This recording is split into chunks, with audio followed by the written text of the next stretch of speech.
J'ai couru mon premier ultra-marathon à l'âge de mes 18 ans et donc aujourd'hui je vais vous parler un peu de mon expérience, de comment ça s'est passé et un peu des petits tips, des petits conseils pour ceux qui veulent faire des courses comme ça d'ultra endurance et qui veulent vraiment se challenger pour faire des trucs un peu de tarés en fait dans leur vie. Premièrement en fait ce que j'ai fait c'est que j'ai fait le challenge de David Goggins, le 4x4x48, donc qui consiste à courir 4 miles, donc 6,5 km toutes les 4 heures pendant 48 heures, ce qui fait un total de 77 km en 48 heures, donc c'est quand même assez épuisant.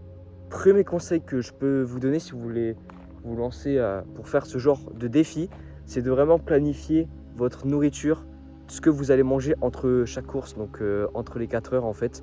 Moi, je mangeais beaucoup de glucides, c'est ce qu'il faut faire. Donc des bananes, des compotes, du pain de mie, de la confiture, des barres protéinées aussi, j'en ai mangé pas mal. Des pâtes, beaucoup de pâtes, de riz si vous avez du riz, du poulet, bref. Mais en gros, vraiment mettre de côté le plus possible les lipides et mettre beaucoup de glucides dans votre corps. Boire beaucoup d'eau aussi, buvez beaucoup plus que la normale. Je buvais trop limite entre chaque course, des fois ça me ballonnait un peu trop le ventre. Mais en gros, voilà, faut que votre urine soit vraiment la plus transparente possible. Et ensuite, dès que vous pouvez dormir, essayez de dormir. Donc, je sais que ça peut paraître un peu débile, mais en fait, il y a des fois, on se sent pas fatigué en fait pendant ce défi. On sent pas vraiment l'envie de dormir, mais dès que tu peux faire une sieste d'une heure, 1h30, fais-la. Fais-la parce que tu vas voir que la fatigue s'accumule quand même très vite.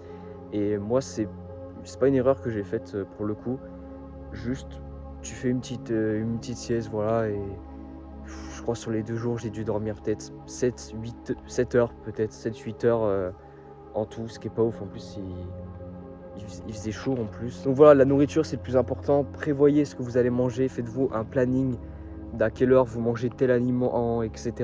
Vous pouvez vous aider de ChatGPT, ce que j'ai fait. Boire beaucoup d'eau, le sommeil, dormez dès que vous pouvez. Beaucoup de glucides et puis normalement, tout se passera bien. De toute façon, ça sera quand même difficile. C'est au mental.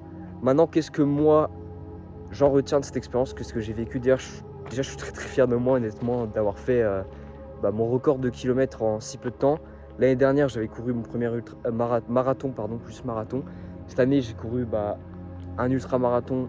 Est-ce qu'on compte ça comme un ultra-marathon vu qu'il y avait des pauses ou quoi? Je sais pas, moi j'ai envie de dire que oui, pour mon ego. Ouais, c'est un ultra-marathon, c'est bon. Honnêtement, l'expérience, elle était très spéciale en vrai, c'était quand même dur.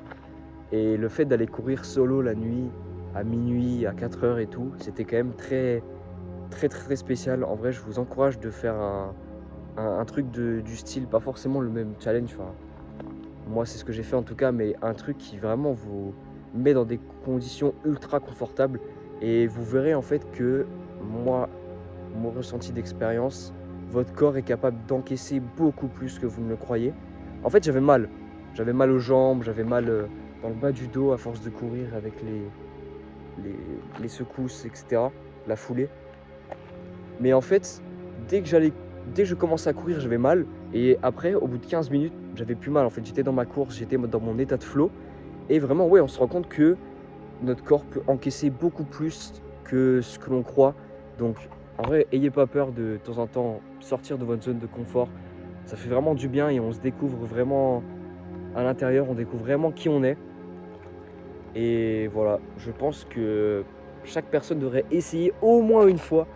Je dis pas d'être David Goggins, je dis pas d'être malade comme certaines personnes sur les réseaux sociaux et d'être, je sais pas, faire des trucs de ouf non plus. Mais juste voilà, d'essayer une fois de vous mettre dans des situations où vous sortez de votre zone de confort. Parce que comme je l'ai dit, c'est là que vous allez vraiment découvrir qui vous êtes. Et puis en fait, ça fait trop du bien d'avoir de la dopamine comme ça après que vous avez réussi cet effort, de la vraiment bonne dopamine, vous en avez chié et là vous êtes fiers de vous et franchement c'est un sentiment que tout le monde mérite de ressentir au moins une fois. Au moins une fois. Et voilà, si tu traverses une période qui est compliquée, que ça va pas trop, voilà, essaye avec le sport de faire des trucs comme ça qui te challenge.